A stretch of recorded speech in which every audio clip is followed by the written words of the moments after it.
Bonjour! Vous avez des problèmes avec vos mots de passe? Vous devez toujours en créer des nouveaux et ne vous savez plus quoi inventer. Chaque site nous demande toujours des nouvelles façons de le faire. Mais il nous demande aussi d'avoir un mot de passe fort. Mais qu'est-ce qu'un mot de passe fort? Et comment en créer un? Il doit sûrement y avoir un truc. Eh bien, notre nerd a la solution pour vous.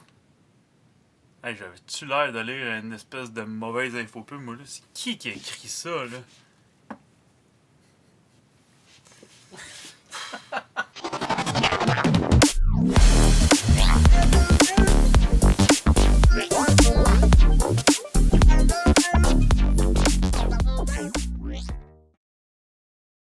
On va parler de mots de passe sécuritaire.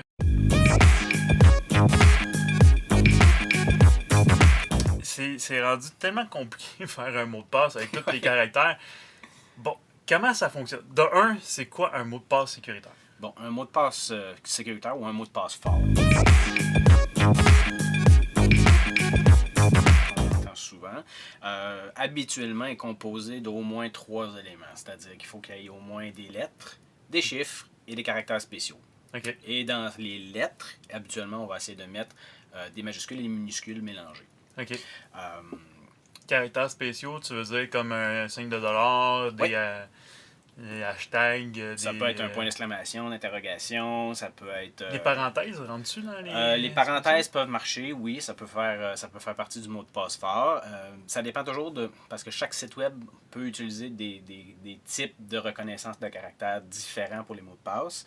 Et ce qui veut dire que parfois, il y a certains caractères qui vont passer, il y en a d'autres qui ne passeront pas.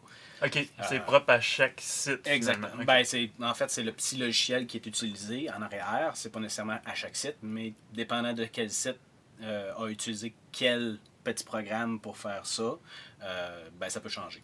Okay. Mais en général, c'est pas mal tout le temps la même affaire, là, mais ça peut arriver des fois que, par exemple, on met une parenthèse, puis ça a toujours marché, vous arrivez sur un site, oups, ça marche pas. Pourquoi? Parce qu'ils ont décidé de pas le mettre. Okay. Fait que dans le fond, c'est juste une question de reconnaissance là, par rapport à ces petits logiciels-là.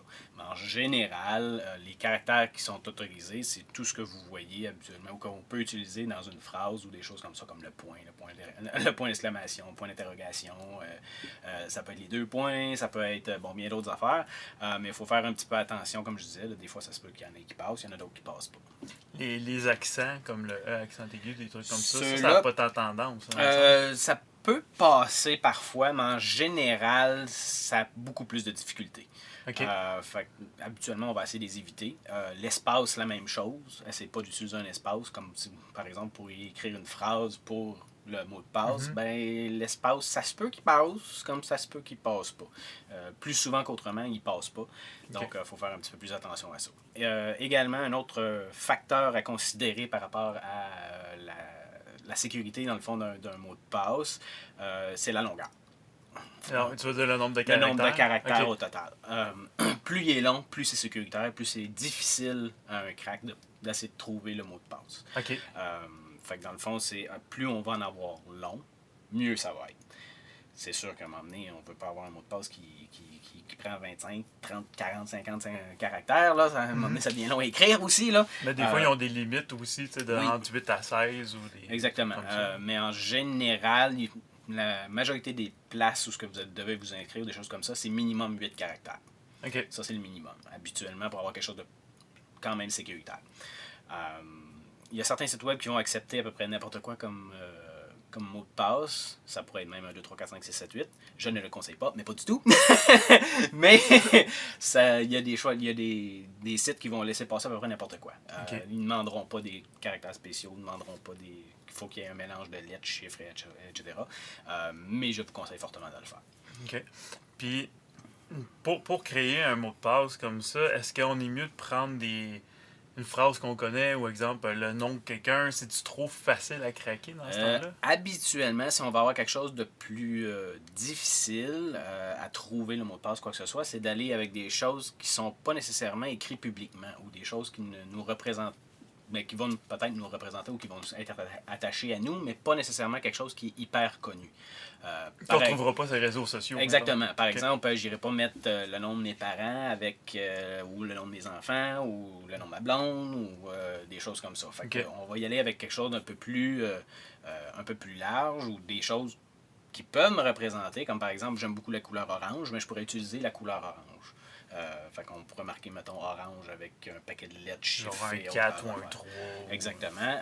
Après ça, quand on peut mélanger aussi avec des chiffres qui peuvent nous représenter, mais sans nécessairement être notre adresse, par exemple, ou des choses qui sont rattachées à nous ou qui peuvent être de connaissance un peu plus publique. Okay. Pas qu'on sait tout le monde, l'adresse de tout le monde, là, mais habituellement, un hacker, s'il réussit à rentrer dans votre profil à quelque part, ben, c'est une des premières choses qu'il va essayer, c'est avec des mots de passe, avec des choses qu'il connaît de vous. Fait que dans le fond, si vous avez, par exemple, quelqu'un aurait rentré dans votre Facebook ou quelque chose dans le genre et qui aurait réussi à hacker, ben il risque d'avoir beaucoup d'informations. Il va sûrement avoir votre numéro de téléphone, votre adresse peut-être. Le nom de vos amis, des parents. Exactement. Fait que dans ce cas-là, c'est pour ça qu'on dit d'essayer d'éviter ce genre de choses-là. Par contre, si vous êtes, je sais pas, moi, vous êtes un amateur de poissons et que vous avez un nom spécifique d'un poisson bien précis, ben ça peut peut-être être une idée de mot de passe d'utiliser ce mot-là et après ça rajouter des chiffres, des lettres, etc. Une autre façon de faire un mot de passe fort, qui n'est pas beaucoup utilisé, mais qui devrait l'être peut-être un peu plus, c'est juste de prendre 3-4 mots qui nous représentent un peu, ou des choses qu'on sait qu'on va se souvenir, les mettre un à côté de l'autre, parce que là, on va avoir beaucoup de caractères. Fait que là, c'est beaucoup plus difficile à trouver. Et entre chaque, vous mettez comme un tiret et un chiffre. OK. Fait que, par exemple, je sais pas, moi, comme je disais tantôt, j'aime la couleur orange.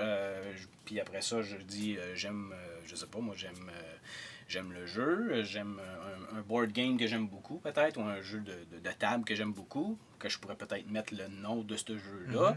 Et un animal favori ou un acteur favori ou quelque chose dans le genre. Et entre chaque, je mettrais un tiret. Fait que là, j'ai mes caractères spéciaux. J'ai le nom qui habituellement va avoir des majuscules et le reste en minuscules, par exemple. Donc, j'ai majuscules, minuscules. Et si je rajoute, mettons, 3 chiffres à la fin, ou quelque chose dans le genre, ou ça peut être 1, 2, 3 entre chaque, après chaque tiret, mettons, ou quelque chose dans le genre, ben, je viens d'avoir un mot de passe qui est très, très fort, parce qu'il est très long. Et en plus, il y a des caractères spéciaux, il y a des chiffres, il y a tout ce qu'on a de besoin. Et qui devient super difficile à prévoir ou du moins à essayer de trouver parce que là, il y a plein de choses qui sont carrément aléatoires, qui n'ont pas de lien entre eux. C'est ça. Fait que ça n'a pas de lien entre eux. Ça me représente moi, mais il faut que la personne me connaisse beaucoup pour savoir ça. Puis encore là, il faut le savoir quelle chose qui me représente bien que j'ai utilisé. Donc, on tombe dans quelque chose de plus nébuleux et plus difficile à deviner. Okay. Idéalement, même s'il faut décortiquer un mot. Par exemple, mon orange de tantôt, ben, au lieu de commencer avec un O, pourquoi je ne commencerais pas avec un 0 à la place? Okay. Puis j'écris le reste en normal ou avec une lettre majuscule à travers. Ton A, tu mets un 4 ou peu importe. Ça peut être beaucoup de choses dans ce genre-là. Fait qu'en faisant des substitutions comme ça, ben en plus, ça devient encore plus difficile à deviner parce que là, c'est pas le mot tel quel écrit. Fait que c'est beaucoup plus difficile à deviner parce que souvent, les cracks, qui font ce qu'ils appellent du brute force, c'est qu'ils vont essayer à peu près tous les mots du dictionnaire un après l'autre à savoir s'il y a quelque chose qui va passer. OK. Fait que dans le fond, si on n'a rien qui est dans le dictionnaire, ben parce qu'en réalité, on classique, le mot classique. C'est ça, on a décomposé le mot, puis on a mis des chiffres à travers ou des choses comme ça. Et ça devient beaucoup, beaucoup, beaucoup plus difficile à trouver. Là. OK. Mais là, tu sais, souvent, il y a plein de sites qui demandent qu'on soit inscrit souvent sur plein de choses. Est-ce qu'il faut qu'on ait forcément un mot de passe différent pour chaque site? Idéalement, oui. Ça serait la façon idéale. Pourquoi je dis que c'est idéal, c'est parce que, par exemple, comme je disais tantôt, quelqu'un a réussi à trouver votre mot de passe pour Facebook. En ayant ce mot de passe-là, après ça, s'il sait ce mot de passe-là... il va essayer dans toutes les autres choses. Il va aller sur votre compte Amazon, il va aller sur votre compte de votre carte de crédit, de votre compte en banque, etc., etc. Puis si vous utilisez le même passe partout, ben, il va rentrer partout. OK. Idéalement, dans ce cas-là, c'est d'avoir des mots de passe qui sont complètement différents partout. Mais là, on tombe dans un autre problème qui va être comment je fais pour toutes les retenir. Saviez-vous que la ville de Bangkok a le plus long nom usuel utilisé sur la planète selon le record Guinness? Oui, en fait, on utilise le nom Bangkok parce que c'est plus facile à s'en souvenir pour tout le monde et plus pratique. Mais son vrai nom, quand on le traduit en français, puis là, je vais prendre le temps de le lire parce qu'il y a beaucoup trop de choses, c'est Ville des Anges, grande ville, résidence du Bouddha d'Émeraude, ville imprenable du dieu Indra, grande capitale du monde ciselée de 9 pierres précieuses, ville heureuse, généreuse dans l'énorme palais royal pareil à la demeure céleste, règne du dieu réincarné, ville dédiée à Indra et construite par Vishnurkam. OK. Ça en fait beaucoup. Mais moi, je pense là, que ça pourrait faire vraiment un bon mot de passe. Ah, et ça, pour ça, oui, ça c'est clair. Donc, sur ce, merci d'avoir été avec nous. Laissez-nous des pouces en l'air comme toujours. Vous pouvez vous inscrire et on se dit à la prochaine. Bye bye. Soyez sages. Ciao, ciao.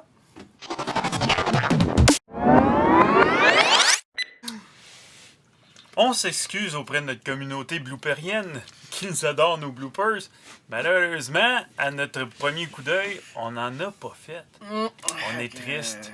On s'excuse. On va essayer de faire mieux la prochaine fois. On va essayer de se tromper plus. Ah, on a un! Ah, Minou est revenu! Merci le chat! Oui, merci chat, grâce à toi, nous avons enfin des bloopers.